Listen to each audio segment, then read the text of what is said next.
semuanya. Perkenalkan, kami dari kelompok B.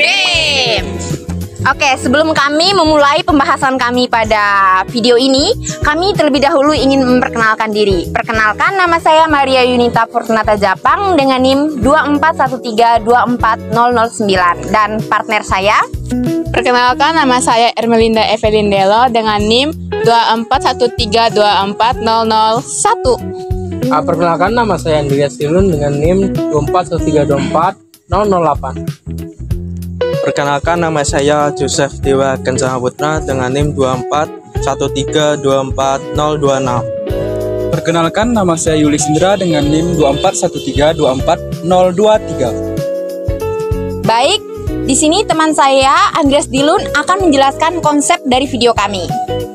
Jadi video kami akan membahas tentang mengenai metode pembelajaran melalui kooperatif atau cooperative learning. Oke, baik teman-teman, jangan lupa untuk saksikan video kami.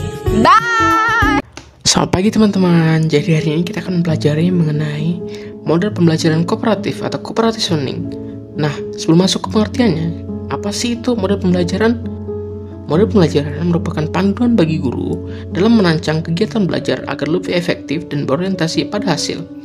Nah, salah satu model yang paling banyak digunakan yaitu model pembelajaran kooperatif atau cooperative learning. Model ini lebih menekankan kerjasama antar siswa dalam kelompok kecil yang bersifat heterogen dalam mencapai tujuan bersama. Melalui kegiatan kelompok, siswa dapat berdiskusi, bertukar pikiran, dan mengajarkan teman yang lain bagaimana mengembangkan rasa tanggung jawab dan kebersamaan, serta juga belajar untuk saling menghargai perbedaan pendapat dan karakter. Jadi dalam model ini, guru berperan sebagai fasilitator, pembimbing, dan pengarah agar setiap kelompok dapat bekerja secara efektif tanpa kehilangan makna belajar antar individu. Selanjutnya, kita akan mempelajari mengenai pengertian cooperative learning. Menurut jurnal dari Henny Sukmawati pada tahun 2019, pembelajaran cooperative learning adalah suatu sistem belajar kelompok yang dimana siswa bekerja sama untuk menyelesaikan permasalahan, menerapkan pengetahuan, dan mengembangkan keterampilan dalam rangka mencapai tujuan belajar. Selanjutnya, menurut jurnal Keia M.F. Putri pada tahun 2024, cooperative learning merupakan model pembelajaran yang mengharuskan siswa untuk aktif berdiskusi dan bertukar ide dalam kelompok kecil, bisa 4-6 orang, dengan guru sebagai pengarah proses pembelajaran. Jadi dari dua pendapat tersebut, dapat disimpulkan bahwa model pembelajaran cooperative learning adalah bentuk pembelajaran berbasis kelompok yang bertujuan agar setiap individu dapat saling membantu, berinteraksi, dan belajar bersama demi mencapai keberhasilan akademik dan sosial. Melalui model ini juga, siswa bukan hanya belajar memahami materi, tapi juga belajar bagaimana cara bekerjasama dengan orang lain. Selanjutnya, kita akan masuk ke landasan teoritik. Model pembelajaran kooperatif berakar kuat pada teori konstruktivisme sosial yang lebih menekankan bahwa pengetahuan dibangun melalui pengalaman dan interaksi sosial. Berikut ini tokoh-tokoh yang menjadi dasar landasan teori dari model pembelajaran kooperatif learning. Yang pertama itu John Dewey, yang menyatakan bahwa belajar harus terjadi melalui pengalaman yang nyata dan interaksi sosial di lingkungan yang demokratis. Yang kedua, Lev Vygotsky, yang menjelaskan bahwa pengembangan kognitif anak sangat dipengaruhi oleh interaksi sosial atau zone of proximal development. Dan yang ketiga yaitu Albert Bandura, yang menyumbangkan teori social learning yang menekankan pentingnya belajar melalui observasi dan peniruan perilaku orang lain. Yang keempat yaitu Johnson & Johnson, Robert Salvin, Aronson, dan Cohen. Tokoh-tokoh tersebut yang mengembangkan model pembelajaran kooperatif seperti STAT, Jigsaw, dan Group Investigation. Prinsip-prinsip dasar. Ada beberapa prinsip utama dalam model pembelajaran kooperatif. Pertama, kelompok heterogen. Kelompok beranggotakan siswa dengan kemampuan dan karakter yang berbeda. Yang kedua, tanggung jawab individu dan kelompok. Setiap siswa harus berkontribusi untuk keberhasilan tim. Lalu yang ketiga, ketergantungan positif. Keberhasilan kelompok bergantung pada kerjasama seluruh anggotanya. Dan yang terakhir, keempat, partisipasi aktif. Setiap siswa berperan aktif, bukan hanya mendengarkan tetapi ikut berproses dan berpendapat. Dengan prinsip-prinsip ini, suasana belajar menjadi lebih hidup dan bermakna. Selanjutnya saya akan menjelaskan tentang tujuan. Tujuan dari pembelajaran kooperatif tidak hanya meningkatkan hasil akademik, tetapi juga mengembangkan sikap sosial dan emosional siswa. Tujuan pertama adalah meningkatkan kemampuan akademik melalui kerjasama dalam memahami materi pelajaran. Tujuan kedua, mengembangkan kemampuan sosial seperti kemampuan berkomunikasi, menghargai perbedaan, dan bekerja sama.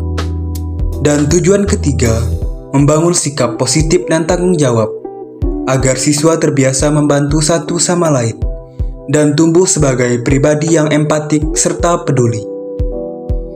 Nah, selanjutnya, langkah-langkah pembelajaran. Model pembelajaran kooperatif memiliki 6 langkah utama. Nah, langkah yang pertama itu ada guru menyampaikan tujuan pembelajaran dan memotivasi siswa. Langkah kedua, guru menyajikan informasi atau materi yang akan dipelajari. Langkah ketiga, guru membentuk kelompok kecil secara heterogen dan menjelaskan tugas serta peran masing-masing anggota. Langkah keempat, siswa bekerja sama dan belajar dalam kelompok. Sementara guru membimbing dan mengamati proses kerjasama mereka. Langkah kelima, guru melakukan evaluasi, baik terhadap hasil individu maupun hasil kelompok. Dan langkah yang terakhir, guru memberikan penghargaan bagi kelompok yang bekerja sama dengan baik dan menunjukkan hasil terbaik mereka. Langkah-langkah ini membantu siswa belajar secara aktif dan bertanggung jawab.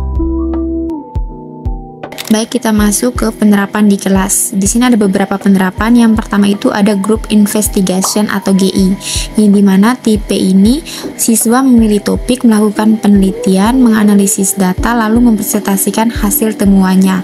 Tapi ada kelebihan dan kekurangannya. Kelebihannya ini, model ini melatih kita sebagai siswa itu berpikir kritis, mandiri, dan juga terampil meneliti. Namun kekurangannya ini membutuhkan waktu yang cukup lama dan juga keterampilan guru dalam membimbing proses penelitian.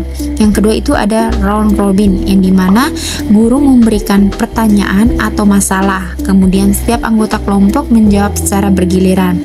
Setelah semua berbicara, kelompok akan membuat suatu kesimpulan bersama. Tetapi kekurangannya itu siswa pemalu akan merasa canggung untuk berbicara. Untuk kelebihannya itu, kita sebagai siswa berani berbicara dan mendengarkan secara aktif. Lalu yang ketiga ini ada STAD, yang dimana itu pengertiannya itu Student Teams Assessment Division, yang dimana guru menyampaikan materi, lalu siswa belajar dalam kelompok dan saling membantu memahami pelajaran. Setelah itu siswa mengerjakan kuis individu. Nilai kelompok ditentukan dari rata-rata peningkatan nilai anggotanya, yang dimana kelebihannya mendorong kerjasama dan motivasi belajar. Kekurangannya itu siswa berprestasi tinggi bisa merasa terbebani jika teman lainnya itu pasif. Oke, kita masuk bagian keempat, yaitu Think, Pair, and Share, atau ini singkat dengan TPS. TPS yaitu guru mengajukan pertanyaan, siswa berpikir sendiri terlebih dahulu, kemudian berdiskusi dengan berpasangan, dan akhirnya berbagi hasil dengan teman sekelas. Kelebihannya yaitu efektif meningkatkan refleksi pribadi dan komunikasi dua arah. Kekurangannya memerlukan waktu tambahan untuk sesi berbagi hasil. Untuk kelebihan dan tantangan, secara umum, model pembelajaran kooperatif memiliki banyak kelebihan, antara lain meningkatkan hasil belajar, mendorong keaktifan siswa, melatih komunikasi, dan membentuk sikap peduli serta toleransi sosial. Namun, tentu saja, model ini juga memiliki tantangan, yaitu perlu mengatur waktu dengan baik, mengelola kelompok secara adil, dan memastikan semua siswa berpartisipasi aktif.